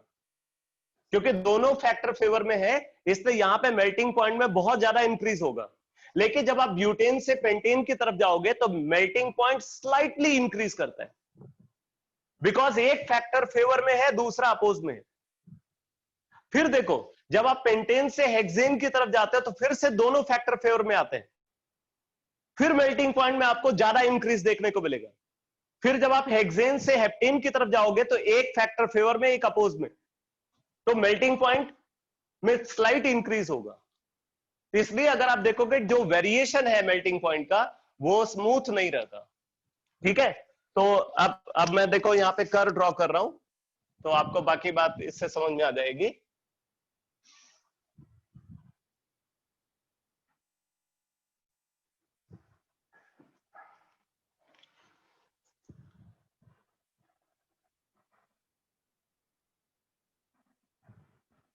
Melting point, number of carbon in normal alkane, melting point and number of carbon in normal alkane. अब देखो इसमें जो मीथेन है उसका मेल्टिंग पॉइंट एक्सेप्शनली हाई होता है। ऐसा ऐसा करो होता है बेटा, एनसीईआरटी में आपको मिल जाएगा +1 एनसीईआरटी में। मीथेन, मीथेन से स्लाइटली ग्रेटर इथेन, और प्रोपेन का जो मेल्टिंग पॉइंट है वो मीथेन इथेन दोनों से कम होता है। ये आपको याद रखना है, प्रोपेन का जो मेल्टिंग पॉइंट है वो मीथेन और इथेन दोनों से कम होता है।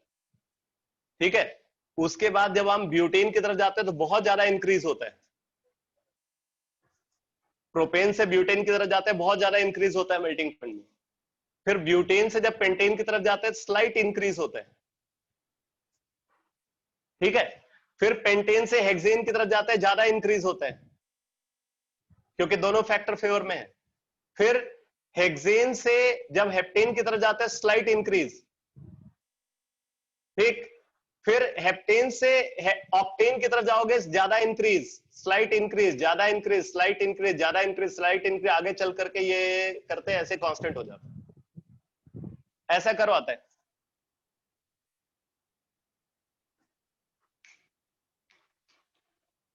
तो आप ये समझ लो कि जो दो सक्सेसिव पॉइंट जहां पे मेल्टिंग पॉइंट में बहुत ज्यादा इंक्रीज हो रहा है, कहने का मतलब यह है कि आप ऑड कार्बन वाले एल्केन से इवन कार्बन एल्केन की तरफ जा रहे हो, और जहां पे मेल्टिंग पॉइंट में कम इंक्रीज हो रहा है मतलब आप वहां पे इवन कार्बन से ऑड कार्बन की तरफ जा रहे हो। तो इसलिए ये ग्राफिकल एनालिसिस को भी आपको दिमाग में रखना है, बहुत इंपॉर्टेंट है। तो ये क्लियर हो गया बेटा, पूरा एनालिसिस, सारे पॉइंट समझ में आ गए मेल्टिंग पॉइंट वाले।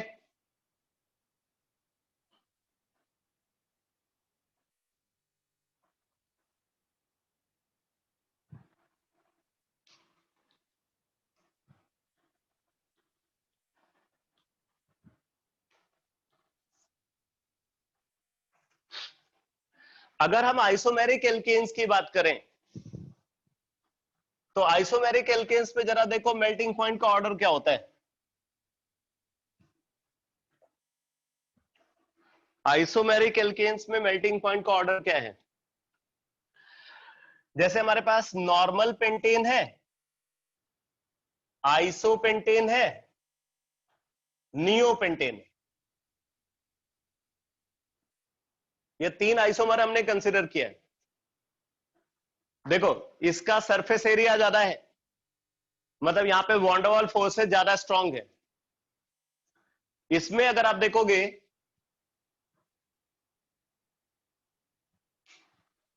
मेथेन का मेल्टिंग पॉइंट प्रोपेन से ज्यादा है, क्योंकि मेथेन का जो शेप होता है वो स्फेरिकल शेप होता है। तो स्फेरिकल शेप होने की वजह से वो एक परफेक्ट ये ज्योमेट्री है, सिमेट्रिकल ज्योमेट्री है, इसलिए उसको जब आप यूज करोगे तो पैकिंग अच्छी होगी।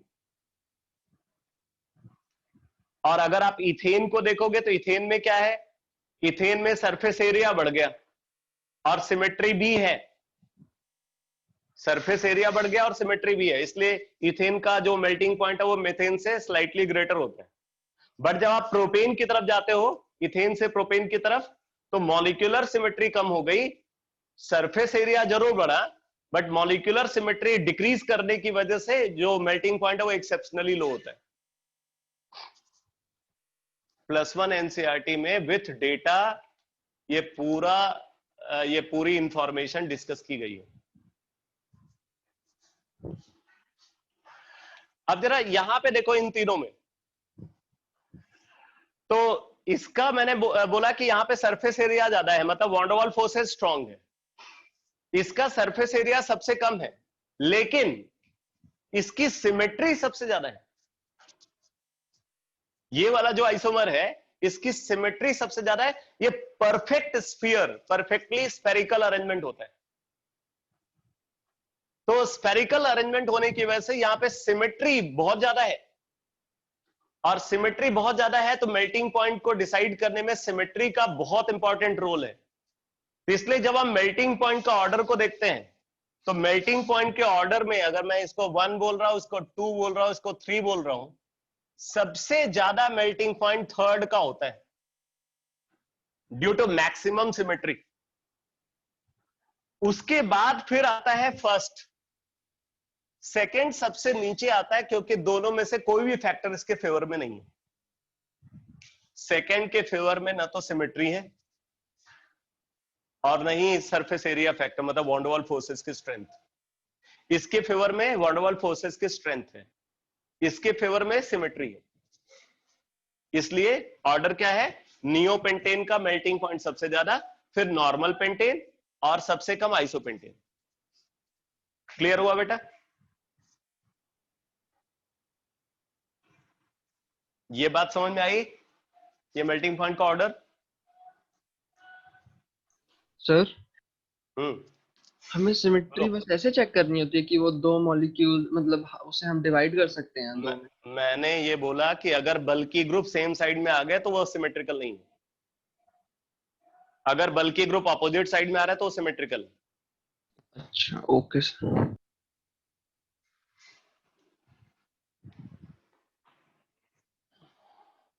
ठीक है, तो मेल्टिंग पॉइंट का जो वेरिएशन है उसमें बहुत ज्यादा इरेगुलरिटी रहती है। अब जैसे देखो यहाँ पे ऑर्डर में इरेगुलरिटी है, नियोपेंटेन का मेल्टिंग पॉइंट एक्सेप्शनली हाई है ड्यू टू मैक्सिमम सिमेट्री, फिर नॉर्मल पेंटेन, फिर आइसोपेंटेन।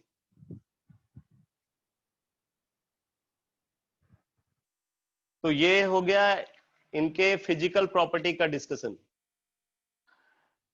ठीक है बेटा, अब इसके बाद इनकी केमिकल प्रॉपर्टी का डिस्कशन आता है।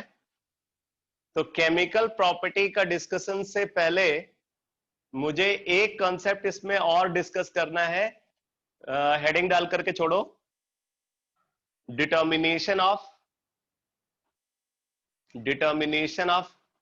फ्यूल एफिशिएंसी,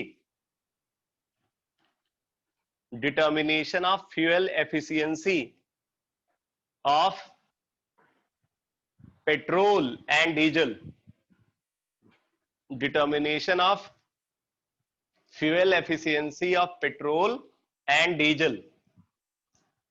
तो डीजल और पेट्रोल की फ्यूल एफिशिएंसी का कैसे हम मेजरमेंट करते हैं, ये मैं आपको पहले बताऊंगा, उसके बाद फिर एल्केन की केमिकल प्रॉपर्टी को डिस्कस करेंगे। तो कल मैं उम्मीद करता हूं कि एल्केन समराइज हो जाना चाहिए। अगर एल्केन कल समराइज नहीं हो पाता है तो जो वेडनेसडे की क्लास होगी ना, वेडनेसडे की क्लास में मैं थोड़ा टाइम एल्केन को डिस्कस करूंगा और फिर उसके बाद मैं कोऑर्डिनेशन कंपाउंड कराऊंगा। ये थर्सडे की पूरी क्लास कोऑर्डिनेशन कंपाउंड पे डिस्कस होगी और फ्राइडे की क्लास भी मैं कोऑर्डिनेशन कंपाउंड पे फिर रखूंगा। ठीक है बेटा? तो कोशिश रहेगी कि कल जो है एल्केन फिनिश हो जाए, जिससे आप फ्राइडे टेस्ट के लिए प्रिपेयर रहो। ओके बेटा? Thank you sir.